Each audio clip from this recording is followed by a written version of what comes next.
भगवान भोलेनाथ पृथ्वी लोक पर भ्रमण के लिए गए तो उन्होंने एक युवा को देखा। वह ईश्वर को दोष देता जा रहा था। वह अपने जीवन से निराश था, दुखी था। तब भगवान शंकर बौद्ध भिक्षु का रूप धारण करके उस युवा को असली दुख के बारे में ज्ञान देते हैं। तो चलिए इस कहानी के माध्यम से समझते हैं कि असली दुख क्या होता है। अगर आप यह कहानी सुन रहे हैं तो पूरा सुनिए। इस कथा को आधा अधूरा छोड़कर जाने की गलती मत करिएगा, क्योंकि इस पवित्र कथा को पूरा सुनने से मनचाहा फल की प्राप्ति होगी। इसलिए इस कथा को पूरा सुने। आप शिव भक्त हैं तो भोलेनाथ का अनादर ना करें। सुख और दुख एक ही सिक्के के दो पहलू हैं। ये बात तो आपने सुनी ही होगी। सुख और दुख हमारे जीवन में लगातार आते ही रहते हैं और हमें लगता है कि हमारे जीवन में हजारों दुख हैं, हजारों समस्याएं हैं। लेकिन अगर आप वास्तविक तौर पर देखें, अगर आप इस बात को अच्छी तरह से समझें, तो आप ये समझ पाएंगे कि हमारे जीवन में केवल एक ही दुख होता है। और दुख क्या है वो हम इस कहानी के माध्यम से जानेंगे। और उस दुख का निवारण, उस दुख का समाधान क्या है वो भी हम इस कहानी में ही जानेंगे। तो इस कहानी के अंत तक जरूर बने रहिए। एक समय की बात है, एक गांव में एक व्यक्ति रहता था। उसका नाम सोनू था। वह बड़ा आलसी था और अपने जीवन से बहुत निराश था। और उसका कारण यह था कि उसने अब तक अपने जीवन में कुछ भी हासिल नहीं किया था। वह कुछ भी नहीं करता था। उसके घर वाले भी इस बात से बहुत परेशान रहते थे। वे चाहते थे कि वे बाहर जाकर कुछ अच्छा काम करें, कोई अच्छी नौकरी कर ले, लेकिन वह उनकी एक नहीं सुनता था। उसके घर वाले दूसरों का उदाहरण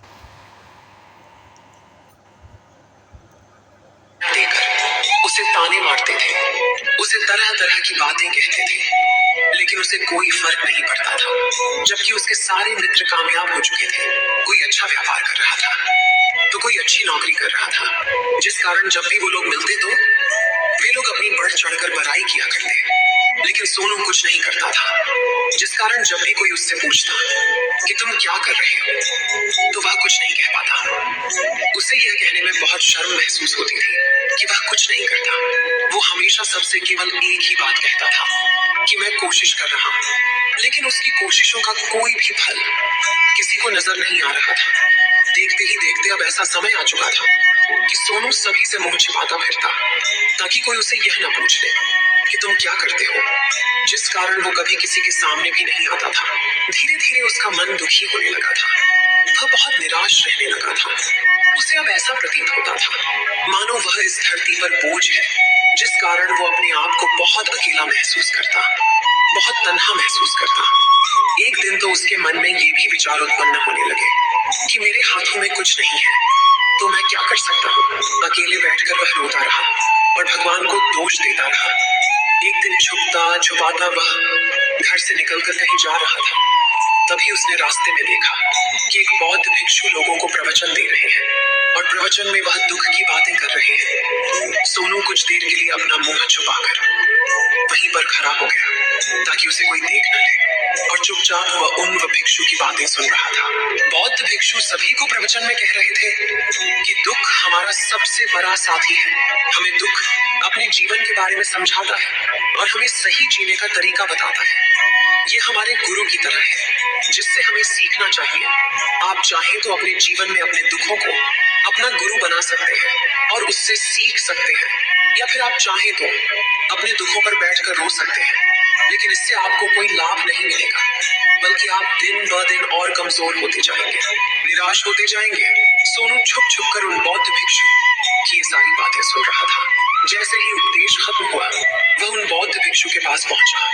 उन्हें प्रणाम करके वह कहता है, हे महात्मा, अभी आप कुछ देर पहले दुख को गुरु बता रहे थे। आप कह रहे थे कि दुखों से हमें सीखना चाहिए, हमें उन्हें अपना गुरु बनाना चाहिए। लेकिन मैं भी तो अपने दुखों से परेशान हूँ, अपने जीवन से परेशान हूँ। मैंने अब तक जो दुख झेला है, मुझे तो कभी ऐसा प्रतीत नहीं हुआ कि मेरे दुख मुझे कुछ सिखा रहे हैं, बल्कि मुझे तो हमेशा यही लगता है कि वो मुझे पीड़ा दे रहे हैं, तकलीफ दे रहे हैं। पर दुख की पीड़ा बहुत भयंकर होती है। ऐसा लगता है अब इसके बाद हमारा जीवन समाप्त हो जाएगा, इसके बाद हमें कुछ नहीं मिलने वाला, और यहाँ तक कि हमें मृत्यु भी उसके सामने कम लगती है। जब लोग ताने मारते हैं, जब लोग ये कहते हैं कि तुम क्या कर रहे हो, तो मन को बहुत ठेस पहुंचती है और मैं उनसे कुछ नहीं कह पाता। सोनू की ये सारी बातें सुनकर वो बौद्ध भिक्षुक सोनू से कहते हैं, बेटा तुम्हें क्या दुख है और तुम दुख के बारे में ऐसी बातें क्यों कर रहे हो?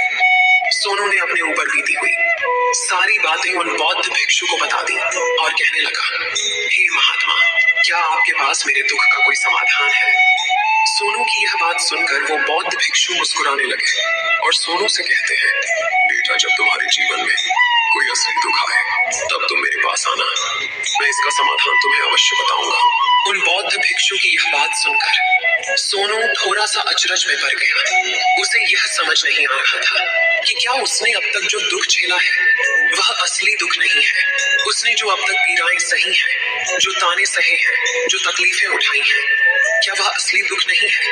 आगे वह मन ही मन अपने आप से कहता है कि जब मुझे मेरे अपने नहीं समझ पाए तो ये बौद्ध भिक्षु मुझे क्या समझेंगे। इतना सोचकर वह वहां से चला गया। सभी लोगों के ताने सुन सुनकर सोनू बहुत थक चुका था, तो बहुत निराश हो चुका था, जिस कारण उसने निर्णय लिया कि वह अब कुछ करके दिखाएगा।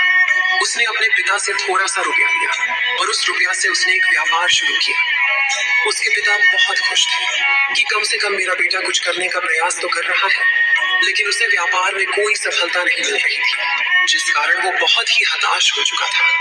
वह बहुत निराश हो चुका था। उसे ये समझ नहीं आ रहा था कि वह क्या करे, किस तरह से अपने व्यापार को आगे बढ़ाए। तभी उसके पिता ने उससे कहा, बेटा कोई बात नहीं, इसी तरह से प्रयास करते रहो, आज नहीं तो कल सफलता अवश्य मिलेगी। सोनू ने अपने पिता की बात मानी और अपने व्यापार में और भी कड़ी मेहनत करने लगा। धीरे धीरे उसे सफलता मिलने लगी और फिर उसने रफ्तार पकड़ ली। देखते ही देखते केवल 3 सालों के अंदर वह एक बहुत बड़ा व्यापारी बन गया। अब उसके पास धन दौलत की कोई कमी नहीं थी। लोग जो उसे पहले नापसंद किया करते थे अब उसे पसंद करते थे, उसकी चिंता करते थे, उसके कार्यों की सराहना करते थे। उसके माता पिता भी अब अपने बेटे से बहुत खुश थे और उसकी सफलता से वे अत्यंत प्रसन्न थे। धीरे धीरे सोनू के मित्रों की संख्या लगातार बढ़ती जा रही थी। सोनू के कुछ मित्रों ने उसे यह भी सलाह दी कि उसे अपना व्यापार और तेजी से बढ़ाना चाहिए, उसे और फैलाना चाहिए। जब तुम आज केवल इस नगर के सबसे बड़े व्यापारी हो तब तुम इतना खुश हो, तुम्हारे साथ ये सारे लोग हैं। वहीं पर तुम सोचो कि जब तुम इस राज्य के सबसे बड़े व्यापारी बन जाओगे तब तुम्हारे यहाँ पर लोगों की भीड़ लग जाएगी। लोग तुमसे मिलने के लिए समय निकालेंगे, यहाँ तक कि इस राज्य का राजा भी तुमसे मिलना चाहेगा, तुम्हारी तारीफ करेगा और यदि कभी ऐसी जरूरत आन पड़ी तो वह तुमसे धन भी उधार लेने के लिए अवश्य आएगा। सोनू को अपने दोस्त की यह बात बहुत पसंद आई। सोनू ने सोचा कि मेरे मित्र सही कह रहे हैं, मुझे अपने व्यापार को और बड़ा करना चाहिए और फैलाना चाहिए, तभी तो हर कोई मेरे बारे में जान सकेगा, हर कोई मुझे पहचानेगा। उसने बिना देरी किए अपने समय को बिना गवाए अपने व्यापार में और मेहनत करने लगा, लेकिन अब की बार उसके मन में धैर्य नहीं था, जिस कारण उसने कुछ अनुचित कदम उठाए ताकि उसका व्यापार जल्दी से जल्दी और बड़ा हो जाए। उसने कई लोगों से अधिक मात्रा में धन उधार ले लिया, जिससे उसके ऊपर अब काफी ऋण हो चुका था। और इतना ही नहीं, वो यहाँ पर नहीं रुका, उसने अधिक से अधिक मुनाफा कमाने के चक्कर में अपने माल की गुणवत्ता को भी खराब कर दिया, जिससे अब उसके माल में वह बात नहीं रह गई थी जो पहले हुआ करती थी। लेकिन वह अपने मित्रों की बात सुनता रहा, जैसा उसके मित्र कहते थे वो वैसा ही करता चला जा रहा था, यहाँ तक कि उसने अपने व्यापार को और भी तीव्रता से बढ़ाने के लिए अपने दूसरे छोटे व्यापारियों के खिलाफ षड्यंत्र भी रचने शुरू कर दिए, जिस कारण उसके मन में अब पहले जैसा वह सुकून नहीं था। उसे अब रातों को नींद नहीं आती थी, वह केवल एक ही विचार में लगा रहता था कि किस तरह से उसका व्यापार पूरे राज्य में फैल जाएगा और वह इस राज्य का सबसे बड़ा व्यापारी बन जाएगा, जिस कारण वह दिन रात केवल इसी मेहनत में लगा रहता, वह किसका व्यापार जल्दी से जल्दी और बड़ा हो जाए। हालांकि उसके पास अब सब कुछ था, धन दौलत, अच्छा घर, गाड़ियां, नौकर चाकर, सभी सुख सुविधाएं, लेकिन उसके बावजूद भी वह उन चीजों का लाभ नहीं उठा पा रहा था, क्योंकि उसका पूरा ध्यान केवल अपने व्यापार को और उन्नति पर ले जाना था। एक दिन सोनू अपने रथ पर बैठकर एक मार्ग से होकर गुजर कहने लगा, हे महात्मा, आपने कहा था कि जब मेरे जीवन में कोई असली दुख आए तब मैं आपके पास आऊं। इस कारण मैं यहाँ पर आया हूँ। आज मैं बहुत दुखी हूँ। मैं रातों को सो नहीं पाता। मेरे पास सब कुछ होते हुए भी मैं उनका लुत्फ नहीं उठा पाता। उसने अपनी सारी बातें एक एक करके उन बौद्ध भिक्षु को बता दी। तभी वह बौद्ध भिक्षु सोनू से कहते हैं, बेटा, जब तुम पहली बार आए थे तब भी तुम बहुत दुखी थे, लेकिन तब तुमने अपने दुख से क्या सीखा था?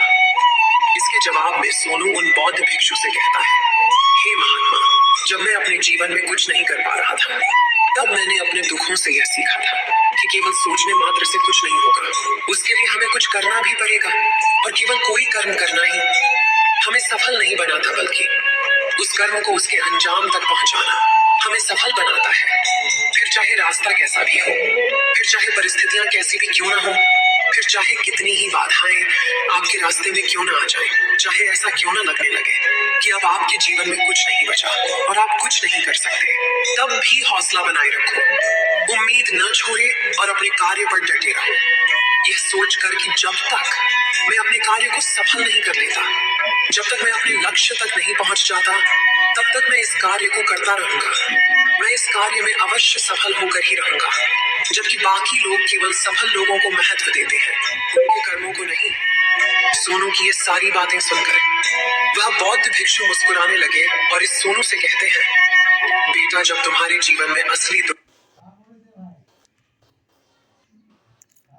आए तब तुम मेरे पास आना। मैं तुम्हारी समस्या का समाधान अवश्य करूंगा। इतना कहकर वह बौद्ध भिक्षु वहां से उठकर चले गए। सोनू एक बार फिर से उनकी ये बातें सुनकर आश्चर्यचकित रह गया। उसे अब ये समझ नहीं आ रहा था कि क्या उसने जो दुख देखा है, उससे जो तकलीफें अब तक सही हैं, क्या वह असली दुख नहीं है? उसके मन में अब एक सवाल उत्पन्न होने लगा कि असली दुख क्या है और इसकी पहचान क्या है, और मुझे कैसे पता चलेगा कि इस समय में असली दुख मैं हूँ। लेकिन उसने कुछ नहीं कहा। वह यह सब सोच ही रहा था कि तभी वह बौद्ध भिक्षु सोनू के पास एक बड़ा सा घड़ा लेकर पहुंच जाते हैं। उस घड़े के अंदर सोने के सिक्के थे। उस घड़े को देते हुए वह बौद्ध भिक्षु सोनू से कहते हैं, बेटा, तुम इसे उस पैर के नीचे दबा दो, क्योंकि ये मेरे किसी काम का नहीं है। जब मुझे इसकी जरूरत पड़ेगी तब मैं वहां से खोद कर इसे निकालूंगा, लेकिन अभी के लिए इसे वहां पर मिट्टी के नीचे दबा दो। सोनू ने उस बौद्ध भिक्षु की बात मान ली और वो घड़ा उस पैर के नीचे जाकर मिट्टी में दबा दिया। इतना करके वह गुरुवर को प्रणाम करता है और वहां से वापस अपने घर की ओर लौट जाता है। धीरे धीरे समय बीतता गया। समय के साथ साथ सोनू व्यापार में और भी ज्यादा उन्नति कर चुका था, लेकिन माल की गुणवत्ता अच्छी न होने के कारण अब उसके व्यापार में घाटा होने लगा। और धीरे धीरे ऐसा समय आया कि उसका व्यापार पूरी तरह से चौपट हो गया। अब उसके पास कुछ नहीं बचा था, बल्कि उसने जो कर्जे लिए थे वो कर्जे भी अब उसे चुकाने थे। लेकिन वह तो यह सोचकर निश्चिंत था कि उसने जो कुछ भी कर्जे लिए हैं वो कर्जे उसने अपने मित्रों से लिए हैं, जिस कारण वह उन्हें लौटाने में थोड़ी देर अवश्य कर सकता है।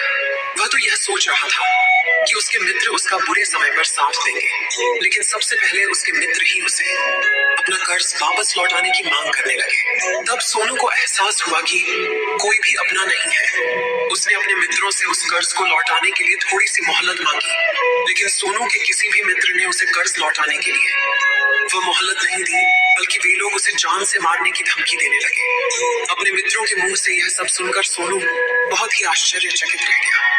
वह जो कुछ सोच रहा था सब कुछ उल्टा पड़ गया। जिस व्यापार के चलते उसके इतने मित्र बने थे, इतने शुभ चिंतक बने थे, वे सब उससे दूर जाने लगे थे।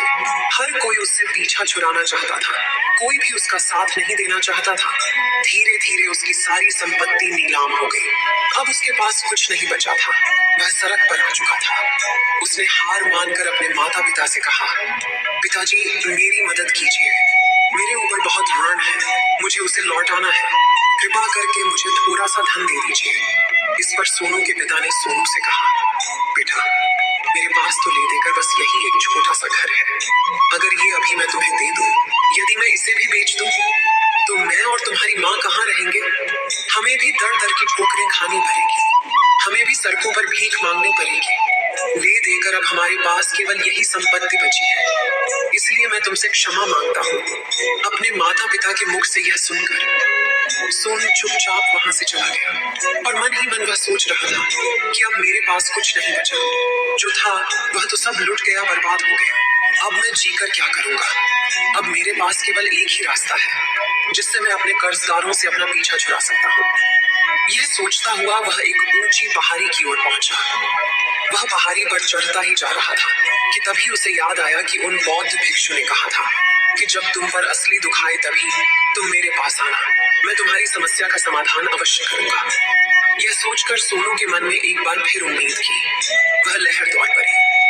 सोनू तुरंत दौड़ता हुआ उन बौद्ध भिक्षु के पास पहुंचा और सोनू ने उन्हें प्रणाम करके अपने ऊपर बीती हुई हर एक बात उन्हें बता दी और कहने लगा, हे महात्मा, आपने कहा था कि जब मेरे ऊपर असली दुख आएगा तब आप उसका समाधान अवश्य करेंगे।